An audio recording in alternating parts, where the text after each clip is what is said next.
અરવલ્લીમાં માલપુરના રીછવાડ ચોકડી નજીક police van અને બુટલેગરની બાઇક વચ્ચે અકસ્માત ઘટના બની છે. અકસ્માતમાં એક TRB જવાન ઇજાગ્રસ્ત થયો છે.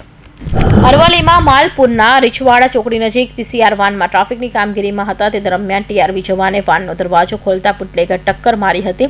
PCR વાનને ટક્કર માર્યા બાદ બાઇક સ્લીપ ખાતા દારૂની બોટલો રસ્તા વચ્ચે પડતા બુટલેગરોનો ભાંડો ફૂટતા માલપુર પોલીસે આરોપીની મુદ્દામાલ સાથે અટકાયત કરી ફરિયાદ નોંધવાની તજવીજ હાથ ધરી હતી અને ઇજાગ્રસ્ત TRB જવાને મોડાસાની ખાનગી હોસ્પિટલમાં સારવાર હેઠળ મોકલવામાં આવ્યો છે.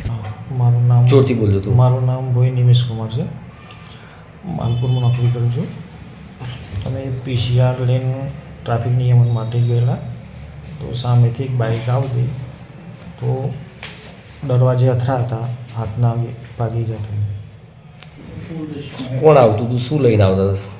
સામેથી બાઇક આવતી હતી એ એક દારૂની હતી ભરેલી તે દરવાજો ખોલતા દરવાજો અથડાયા. કેટલી દારૂની પેટી હતી કે બોટલ હતી એ તો કોઈ ખ્યાલ નથી મને. તાત્કાલિક મને દવાખાને રિફર કર્યું મને ખ્યાલ નથી. હિતેન્દ્ર પટેલ, અરવલ્લી.